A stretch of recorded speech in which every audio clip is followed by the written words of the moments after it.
राम जी के मंदिर में जाएंगे तो राम जी का श्रृंगार केवल पंडित जी करेंगे, या राम मंदिर के जो पंडा होंगे वो करेंगे। देवी के मंदिर में जाओगे तो देवी जी का श्रृंगार पंडित जी करेंगे, या जो वहां पर मठाधीश पीठाधीश जो होंगे वो करेंगे। कृष्ण मंदिर में जाएंगे तो उनका श्रृंगार भी भगवान पंडित ही करेंगे, या वहां का जो पंडा होगा वो करेगा। पर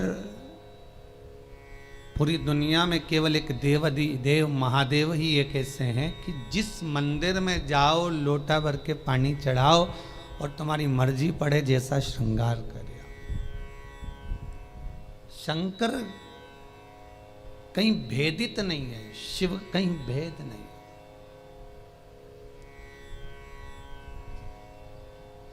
और बड़ी एकाग्रता, बड़ा चिंतन, बड़ा मनन शिव का हो।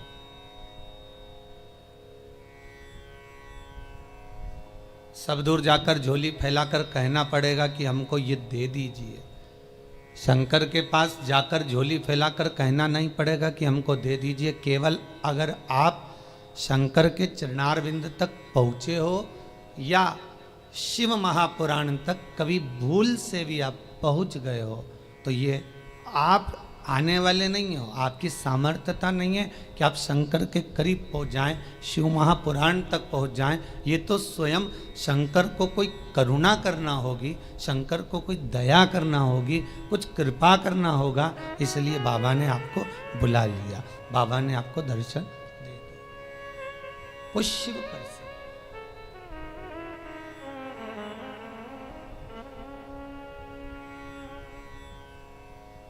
शंकर के दरवाजे पर जाकर अब कुछ मांगना भी मत, वो तो खुद दे देगा।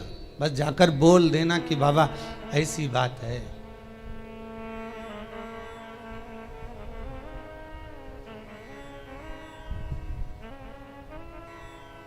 कल इंदौर से एक भैया आए थे, उन्होंने माइक लेकर बोला था, ध्यान होगा कि उन्होंने माइक लेकर उसको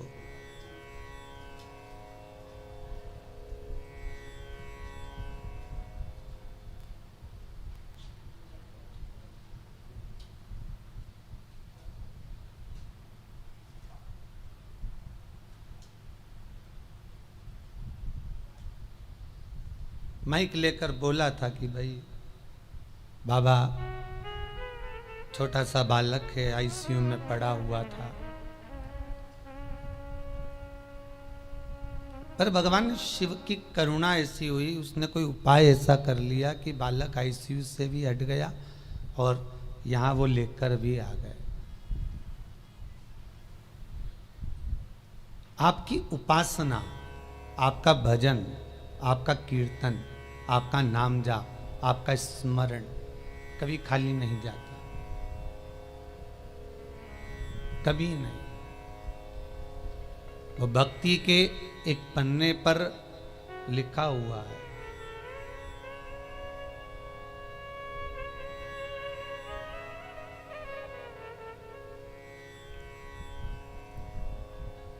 देवराज नामक का ब्राह्मण शिव महापुराण की कथा कहती है। 24,000 श्लोक इस शिव पुराण में है, 12 खंड हैं, 7 संहिता है। उसमें देवराज का जो चरित्र है, जो देवराज पहले तो सत्कर्मी था, भजनावली था, भगवान की भक्ति में डूबा हुआ था, भगवान का स्मरण में डूबा हुआ था, भगवत नाम में डूबा हुआ था।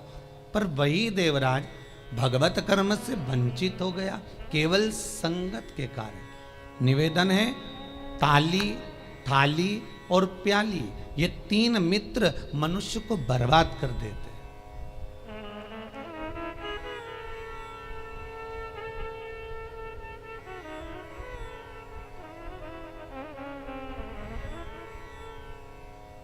एक प्रशंसा करने वालों से दूर रहना, बहुत जल्दी बर्बाद करेंगे ये महाराज।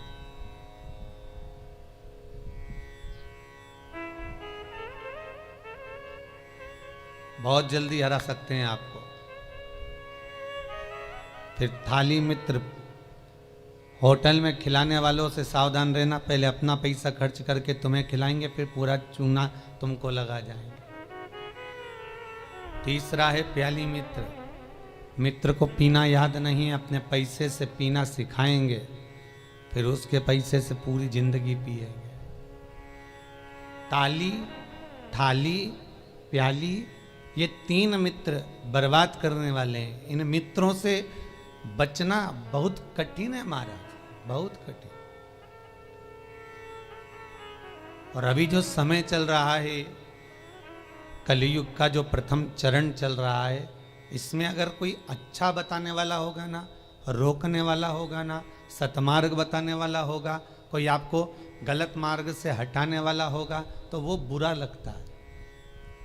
और जो आपको खड्डे में ले जाकर पटक दे, चूना लगा दे, लाखों करोड़ों में नीचे उतार दे, व्यापार व्यवसाय में कहीं ना कहीं ले जाकर गलत काम में तुमको फंसा दे, वो तुम्हें बहुत अच्छा लगेगा। ये कलयुग का जो फेर है, कलयुग का जो क्रम है, वो ये निश्चित कर देता है कि आपको सतमार्गी ठीक नहीं लगेगा।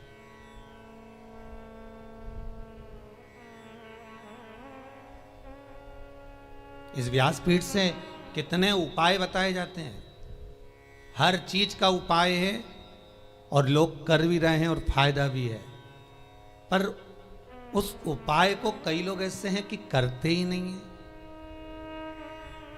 फिर किसी ज्योतिषाचार्य के पास पहुंचे, फिर किसी कहीं जाकर पूछ लिया, कहीं बाबा जोगी आ रहे होंगे उनके पास पहुंच गए, किसी का सिर घूम रहा होगा, माँ गेहूँ दाना लेके पहुंच गए, कहीं नारियल लेके पहुंच गए, फिर उनसे जाकर पूछेंगे, बताओ माता जी, बताओ पिताजी, हमको ये हो गया, हमको वो हो गया, और माता जी पिताजी बस तुमसे धन लूट सकते हैं। बताएं क्या? जो शिव है नजदीक में, जो शंकर है करीब में, जो शिव विराजमान है तुम्हारे भीतर, स्वयं जिसकी आराधना राम कर रहे हैं, जिसकी आराधना कृष्ण कर रहे हैं, जिसकी आराधना देवी कर रही है, दत्त कर रहे हैं, और सारे मंडल, नवग्रह, 16 मातृका, पंचलोकपाल, जितने भी देव हैं, 33 कोटि देवता जिसकी आराधना कर रहे हैं, वो शंकर की आराधना करने में अपना क्या जाता है?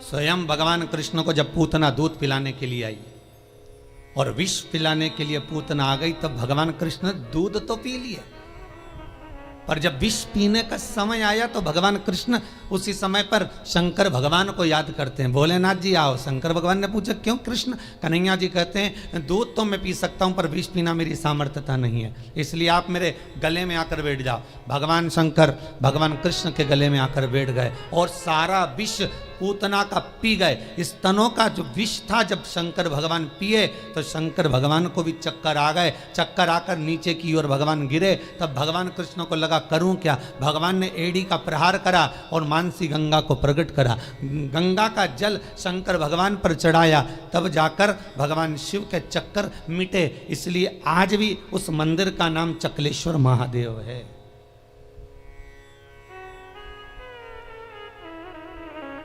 गोवर्धन नाथ जी की परिक्रमा में पड़ता है चकलेश्वर महादेव।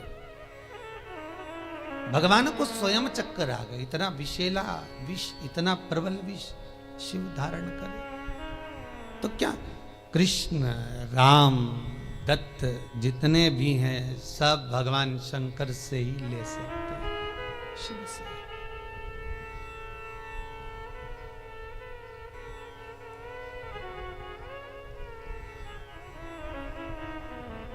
और कभी खजाना कम ना होता उसके दरवाजे का, वो लुटाता रहता है। अंबारियों में लुटाया उसने।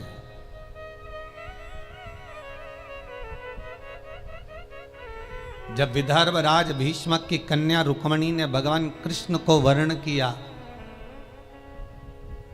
तब भगवान कृष्ण स्वयं ब्राह्मण से कहते हैं कि रुक्मणी जी से जाकर कह दो कि तू जगदम्बा के मंदिर पर पहुंच जा, मैं तुझे लेने के लिए पहुंच जाऊंगा।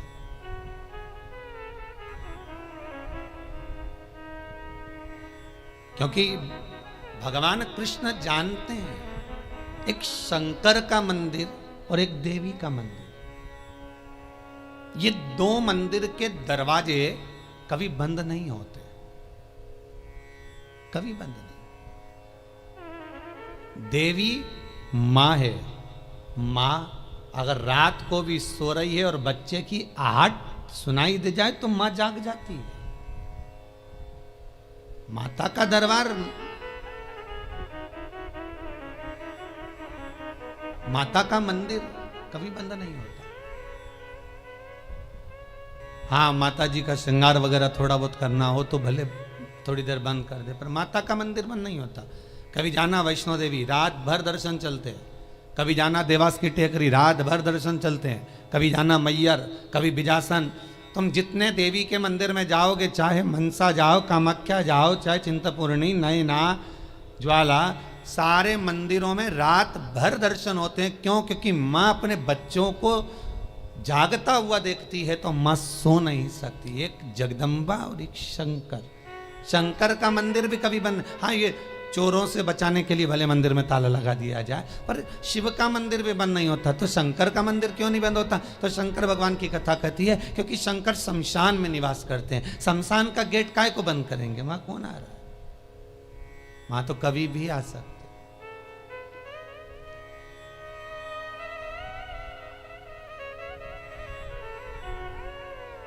शिव भस्मीधारी, शिव त्रिपुंडधारी, त्रिकालदर्शी, उसका भी दरवाजा बंद नहीं होता।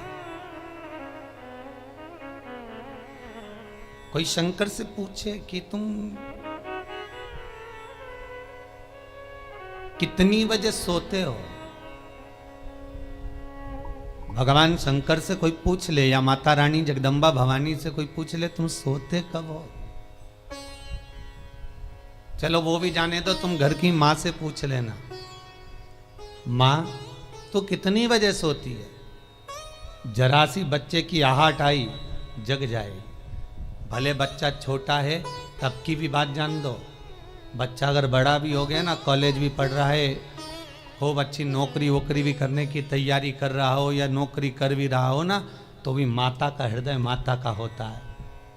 अगर बच्चे की जरा सी रात्रि को पढ़ने बैठा हुआ है, बैठा भले बड़ा बच्चा है और रात को अगर पढ़ाई कर रहा है, कितनी बजे बेटा पढ़ने बैठा और कितनी बजे तक पढ़ा, माता को बेटे को बताने की जरूरत नहीं होती। बेटा बताए ना माँ को तो भी माँ जान जाती है कि रात को तू 4 बजे तक पढ़ रहा था, ले मैं चाय बना कर ला देती। ये माता की आहट है, ये माता की वात्सल्यता है, ये माता की करुणा है।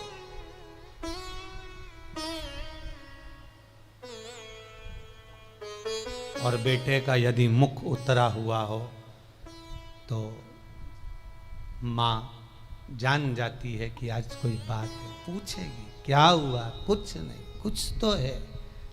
अगर बच्चा उस दिन नहीं बताएगा तो 2 दिन बाद मालूम पड़ जाएगा, पर माता को मालूम पड़ेगा। मेरी माँ जगतजननी जगदम्बा दुर्गा भवानी से कोई पूछे कि तुम सोती कब हो, कोई शंकर त्रिकालदर्शी कैलाशी अविनाशी से पूछे तुम सोते कब हो, तुम विश्राम कब करते हो, तुम्हें निंद्रा कब आती है। भगवान ब्रह्मा को एक क्षण की निंद्रा आई और वेद हाथ से खसक गए। हयग्रीवा ने वेद ले लिए, तब भगवान तुरंत पधार कर वेद ला कर दिए।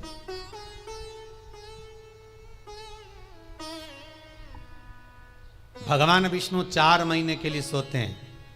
देव सोनी एकादशी पे सो गए, अब देव उठनी आएगी ना कार्तिक में, तब बढ़िया चकाचक उठेंगे। दत्त भगवान भी सोते हैं। सारे 33 कोटि देवताओं के सोने का श्रृंखला लिखी हुई है कि कौन देवता कहाँ कितने समय के लिए विश्राम करता है, कितने समय के लिए आराम करता है, कितने समय के लिए कौन सा देवता कब निंद्रा ग्रहण करते हैं, ये सब कुछ शास्त्रों में लिखा हुआ है। पर एक देव अधिदेव महादेव के लिए कहीं नहीं लिखा कि शंकर भगवान कितनी घड़ी, कितने पल, कितने क्षण सोते हों। एक शिव के लिए और एक जगत जननी जगदम्बा अम्बा माता पार्वती के लिए कहीं नहीं लिखा कि ये सोते हो।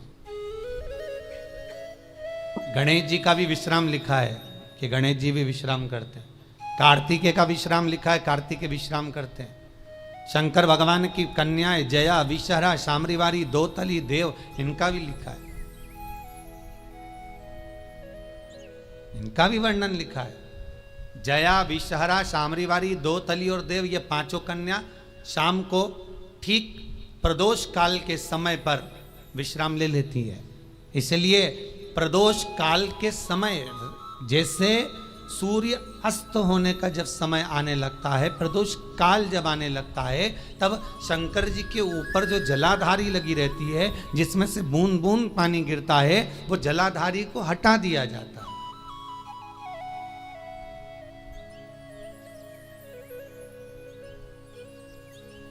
पर भारत की भूमि पर 4 मंदिर ऐसे हैं जहां पर जलाधारी नहीं हटती, जहां पर निरंतर जलाधारी में से जल गिरता है, निरंतर।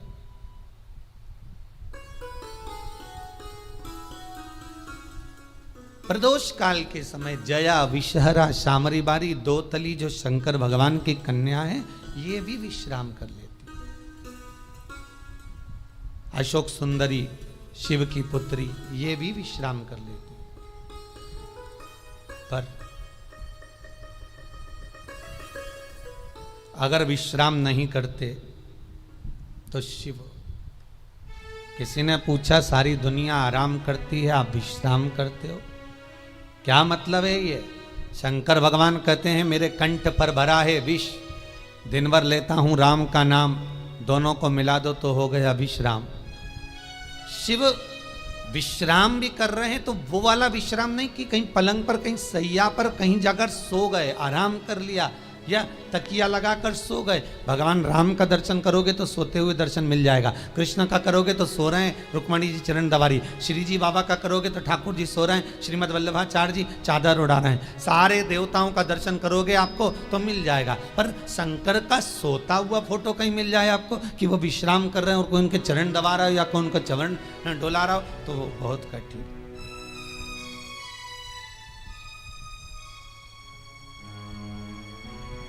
बेटा यदि पुकारे,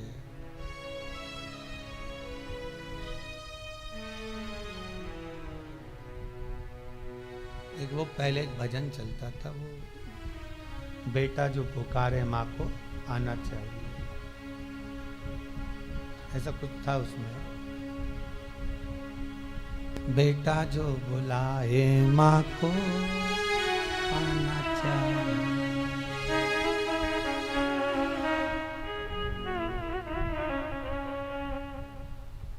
माता के चरणों में शीश नवाना चाहिए, बेटा जो बुलाए माँ को आना चाहिए। वो बुलाए, माँ भी जाग रही है अपनी संतान के लिए। अभी ये 7 दिन की जो पुरुषोत्तम शिव महापुराण की कथा है, ये जब विराम होगी उसके बाद में शिव शक्ति शिव पुराण प्रारंभ होगी। उसमें सारे माता के एक एक भाव, जगत जननी जगदम्बा ने अपनी बिछोड़ी चूड़ी केश फेंक कर भी किस किस का उद्धार कर दिया और किस किस को मार दिया, वो तक का वर्णन है मारा।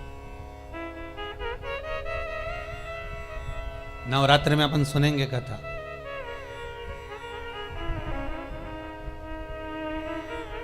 विश्रामता नहीं है भगवान की। एक बार शंकर भगवान माता पार्वती को लेकर पहुंच गए सुंदर आनंद में, अमर गुफा में।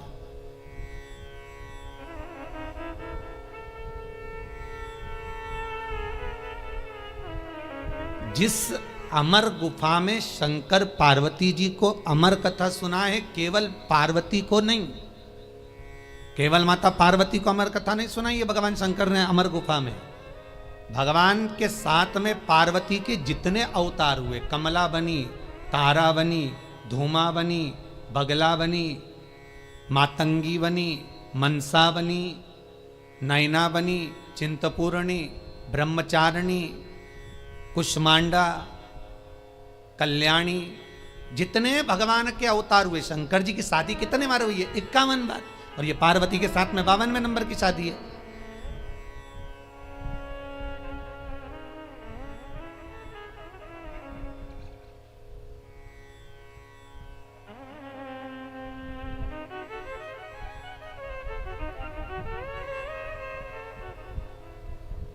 कई बार ये भगवान की शादियों के पीछे भी झगड़ा होने लगता है, भाई लोग उसमें भी झगड़ लेते।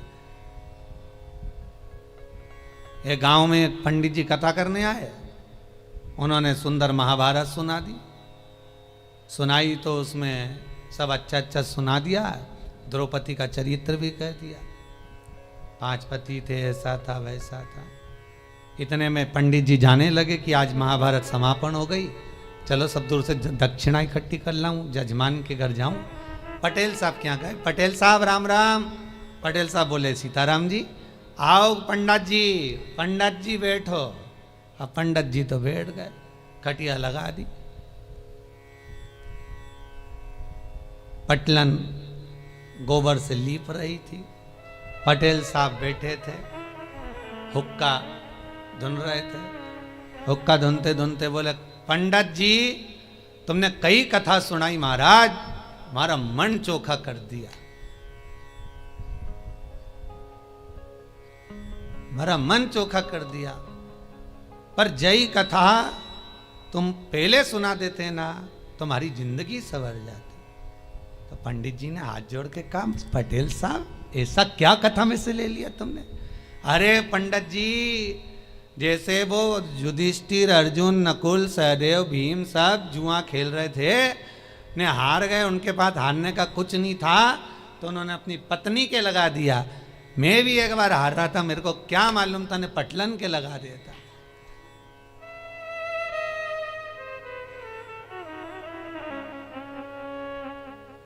अब तो पटलन गोबर लीपती लीपती उठ के खड़ी हुई, इतना सारा घूंघट करके बोली, पंडित जी सही में इतनी चोखी कथा सुनाई तुमने पंडित जी, जिसका वर्णन नहीं है, पर यही कथा तुम पहले कह देते नहीं, तुम्हारी जिंदगी संवर जाती। द्रौपदी के 5 पति जैसी मैं भी करके लिया थी। अब तो पंडित जी ने तो झोला बिस्तर सब बंद करके जाने लगे, दक्षिणा जाए चूल्हा, अपन तो चलो, यह तो दंगा महाभारत चालू हो गया। तो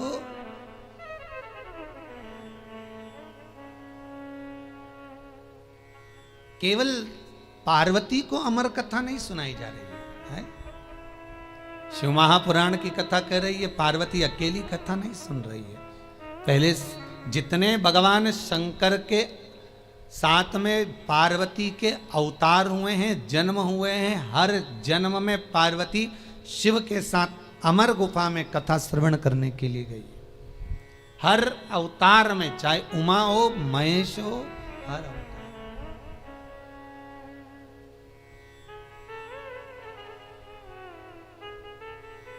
और निवेदन करूं आपसे, जितने लोग ऑनलाइन कथा को श्रवण कर रहे हैं, यूट्यूब फेसबुक पर सुन रहे हैं, उन सभी को निवेदन करूंगा, आप पुरुषोत्तम शिव महापुराण का 4th भाग श्रवण कर रहे हो।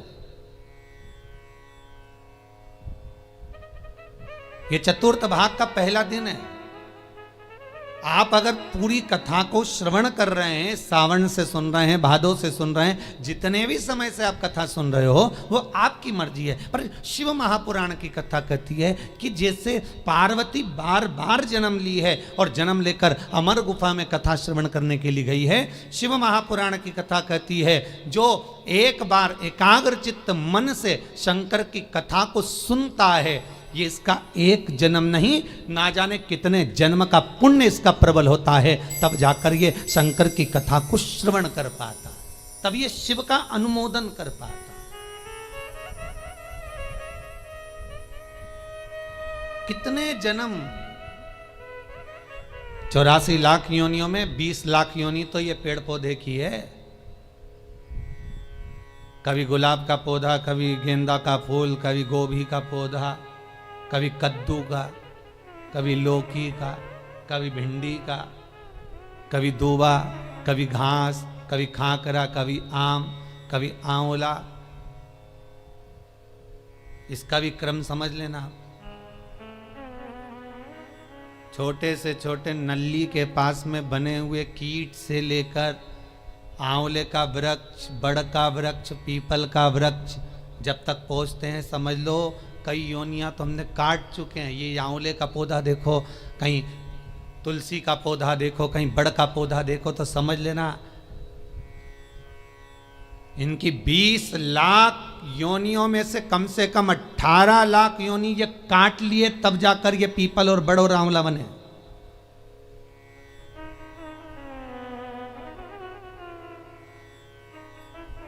चौरासी लाख योनियों में 40 लाख योनियां तो यही निकल गई, पेड़ पौधा में बची हैं। तो ये सब कीट पतंगा, मच्छर, कीट, ये सब।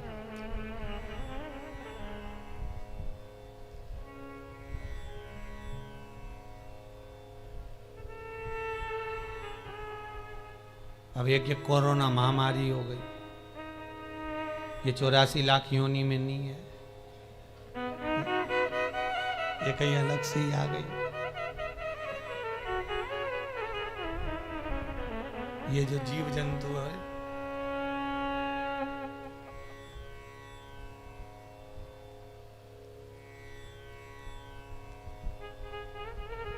आज एक माता जी आई थी चौरसिया परिवार की, वो कह रही थी गुरुजी हमारी बहन मर गई पर हम जा ही नहीं सके। मैंने कहा अच्छा हुआ नहीं गई, नहीं तो तू भी चली जाती। कहा जाए, अरे गुरुजी ऐसी बीमारी आई कि रिश्तेदार उन मर रहे पर जा नहीं सक रहे। हमने कहा बिल्कुल मत जाना, नहीं तो ऊपर मीटिंग करते हुए मिलोगे, बिल्कुल ना जाइए। इतनी बुरी बीमारी, बेटा बाप को ना देख पा रहा है, बाप बेटे को ना देख पा रहा है, भाई बंधु को ना देख पा रहा है, कुटुंब कबीले को ना देख पा रहा।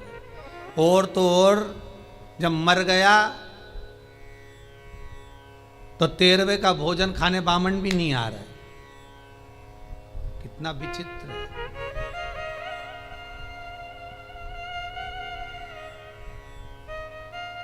सोचा 12वें का भोजन करा दे, ब्राह्मणों को बुला ले, ब्राह्मणों ने पूछ ले भैया ये बताओ कैसे निपटा, तो के कोरोना में, तो के भैया रहने दे तू तो दादा छोड़। बड़ी विचित्र बीमारी।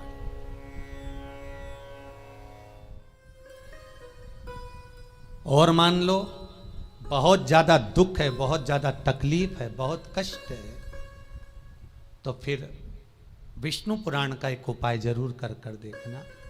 महाराज विष्णु पुराण में स्पष्ट कहा है कि कार्तिक का प्रथम दिन किसी नदी में स्नान कर तालाब में स्नान